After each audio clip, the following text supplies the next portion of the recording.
What is going on, my friends? Fox here, FXRC. And today I have my Axial SEX 10.3 and my Vanquish VS 410 Ultra on the bench. I got the bumpers and sliders to finally finish my axle off, my SEX 10.3 off. But I didn't want to just do a video of just that. And I had happened to gotten some also for the Vanquish. So I figured I'll do a video showcasing them both, and why not, right? So with the Axial SEX 10.3, I have these beautiful bumpers and sliders. The bumpers are actually made by CChand. I don't know if it's a distributor by RC 4-wheel drive. You can see that bumper there. It's very, very nice. But they're made by CChand, and very nice, very high quality bumpers. Very expensive, actually. Probably some of the most expensive bumpers and sliders you can actually purchase. But they're very, very nice. And then I have the sliders as well as the fender delete kit here by Club 5 Racing. Those also very nice and went on pretty well. The fitment was very, very good, and the quality is very nice. I did have an issue with the passenger side slider. Some of the holes for one of the inserts wasn't quite right, and this is it right here. And it didn't, the holes here just didn't line up right, and it made it so that this little part where the body inserts just didn't line up right. So I did end up having to contact Club 5 Racing, and they agreed to send me out a new one, which is great. Unfortunately, I had to wait until the whole Chinese New Year was over, so it took a little while for me to get it. But I finally did get it. It came, and it went on perfectly fine and looks absolutely epic. So glad the end result. I am very happy. So that is that. Now for the Vanquish VS 410 Ultra. What a beautiful little truck this is. The bumpers and sliders are made also by CChand. You can see the sliders there. And then the rear bumper, very nice, very solid, well-made construction. You can really tell the quality it's a very nice part. They went on very good. Literally zero adjustability on the bumpers and sliders. I guess you don't really need it so much for the sliders. Sometimes a little adjustability is nice in the bumpers, being able to, you know, adjust it a little bit maybe, but there's literally none. And actually, these do come with a couple of lights that mount on the top here, like those little circle lights that go on the top. I did not put them on, mainly because I have to take this bumper off, because as you can kind of see here, let's see if I can get it. You can see the tire actually hits the bumper here when you turn, so I'm gonna have to take that off and shave it down or something to get it. I don't know if they originally engineered them to work with the stock tires, which are significantly smaller than these ones, although I would think that they would obviously take into the fact that people are probably going to put actual 1.9 tires on this, or these, you know, bigger tires. So I don't know, but it shouldn't take too much. It does suck because these are powder coated, so I'm gonna obviously lose that when I grind it down. And for the price of these, you probably really shouldn't have to do that. But what are you going to do? I mean, if I want them to work, I don't want to use them, then I'm going to have to do something. So that's probably going to be the fix for that. But besides that, I guess everything else seems to work great. They did go on. They are very heavy. You know, and the bumpers and sliders on the Vanquish, the stock composite ones are really, really nice. Probably some of the best composite bumpers and sliders ever, really, out there. So as far as like performance goes, I mean, really, that would probably be your best bet is to the stock. You don't have the added weight, you know, and they're gonna just slide better probably, ultimately, anyway. But as far as like just badass scale, awesome looking, obviously these are the way to go. Very, very nice. I want to say these ones are called the Tri-X Stinger front bumper, I believe it's called. Tri-X tube and the Tri-X tube rear. So these ones are called, on the axle, is called the Rough Stuff metal front bumper. So not too bad. Now this one's actually meant for a winch. I don't believe I'm gonna. I think I'm gonna probably attempt to try to drill some new holes so I can actually get it a little closer into the actual body. It sticks out a little bit further than I'd like it to. So I'll probably have to do some finagling there. But man, these trucks, they do look nice and are definitely ready for the trail. You can see this rear bumper here also looks very, very nice. So the way it comes down, it's obviously meant for a tire to mount on the back here, and it does look really, really nice with a tire on there. So I'm considering putting one on there. I don't know. I mean, if looks are worth the added weight, because I also they have these roof racks that just look absolutely killer on these things.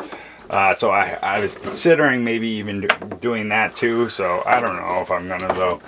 Like I said, I just don't know if the added weight is worth the scale realism, I guess.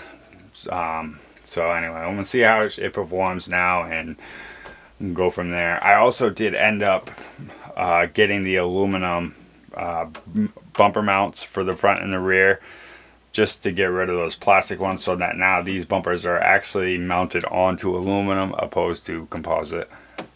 So don't really have that option with the Vanquish. You really, as far as like aftermarket support, there is barely any for this. I mean, this is already a pretty crazily aggressively upgraded out of the box truck already. So I'm not really surprised that there's not a lot of aftermarket support, I guess. Vanquish is kind of an aftermarket support, and they do kind of make some upgraded parts for this. I did end up going with the machined gears opposed to the sintered gears that came with it, as well as the lightweight aluminum motor plate opposed to the composite that it came with. I kind of feel like maybe that should have came in the kit already. I mean, especially at least the motor plate, the aluminum motor plate. I just don't think they maybe kind of cheaped out a little bit with that being such an expensive truck.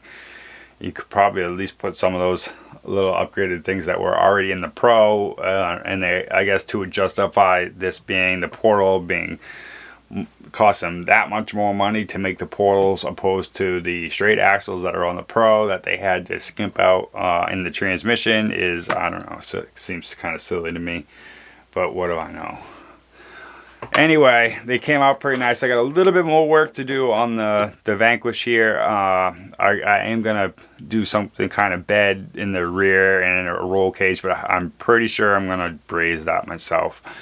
The only kind of roll cage that I found for this is also by our CChand, and it bolts onto the body, and I want one that's actually going to be attached to the frame, and I had to cut out that bed anyway because of the extended shock towers that are in this. So I'm just going to try to, I've been messing around with brazing and doing some stuff. I did a couple bumpers from my T-Rex 4, so I'm kind of just trying to get the hang of it before I tackle jumping onto that. But it should look pretty good hopefully when it's done. That brazing is an awesome, really fun technique and really cool thing to get into. Being able to make your own bumpers and sliders. I mean, these bumpers are for what you're getting on. It is a lot of quality here, and they are very nice, powder coated. But I mean, it's a really simple design that with a few tools you could really easily duplicate yourself and make. You can really easily make this yourself, brazing it. It might not look quite as nice. I don't necessarily have the ability to powder coat, but in the end, it's going to be a lot cheaper, than whatever. These are, like I said, very expensive. Anyway, kind of a cool little aspect, I guess, of the hobby and stuff is getting into learning new things. So these trucks came out awesome. I cannot wait to get them on the trail, on the rocks. This one I have all kinds of brass on the portals. This one I have no brass on any of the portals, but I do have brass in the wheels because there is no aftermarket weight for the axles for the Vanquish, but obviously there is for this. So anyway, besides that, I mean, there's quite a lot, and these are very similar now at this point. They both have aluminum axles. They're the same wheelbase and all that, and they're kind of at this point really similar. The motor's obviously way lower in the Vanquish, because it was engineered. But ultimately, I think I like the way this one, the Axial SCX, it just is, I don't know, something about it, I like it better a little bit, more so than, mostly what kills me the most on this is this panhard mount hitting the axle, just way too quickly, anywhere, well before you get anywhere near full compression on that shock. Your axle is hitting that panhard mount, and I don't know how Vanquish overlooked that, or just didn't care about that, or couldn't find some kind of way around it. I feel like they should have been able to, especially like I said, this is being a Vanquish and such a high. I feel like they could have figured something out. I mean, Axel managed to figure it out with their panhard bar on this thing. It's a really skinny one, but it's bent weird to make it so it gets around that axle, especially the pumpkin on that axle, and it doesn't hit the panhard mount. So I feel like they could have very easily done that with this, and for some reason, somehow it was overlooked. It's beyond me. I don't know why. So I can't imagine I put it together wrong. But I don't know. If you got a Ultra, Vanquish Ultra, does your panhard mount hit really quickly on that? Because it just seems like it shouldn't do that. And if you would like to see exactly what I have into each of these absolutely amazing machines, go back, check out the videos. I have the video on the Vanquish VS410 Ultra, as well as the more recent video on my Axial SCX 10.3. Explaining and showing exactly everything that I have into this highly modified SCX 10.3, as well as the Vanquish. And if you have watched so far and stayed with me, I cannot tell you how much I appreciate it, and thank you so much. I cannot tell you what it means to me. Definitely check out some of my other videos. Like, comment, subscribe if you haven't already. My name is Fox. This is FXRC. Keep an eye out for the next video. Thank you. Bye. Do a real quick sneak peek of my upcoming build. Going to be my latest, I guess, crawler build. So you definitely have to look for this. This is a truck I definitely wanted to do for a long time. I've been waiting for either Axial to come out with a 6-wheel portal axle vehicle, or really for Traxxas to come out with a 6-wheel simplified like the sport version. Neither one of them happened, so I finally just got the TRX6. So I'm going to be doing, that's right, a TRX6 build. This thing is gonna be awesome. I got so many awesome things going into this. This is just some of it, but aluminum racing redesigned axles. These are completely redesigned axles there, well, somewhat redesigned. They just kind of made it all one piece. So Three axles, all aluminum, absolutely epic. It comes with an entire kit with some skids and a couple other little brass pieces there. All kinds of brass and MIP drive shafts, some upgraded shocks, just all kinds of good stuff going into this. Got rims and tires and like I said, all kinds of motor, ESC, everything is going to be fully just awesome. So definitely look forward to that.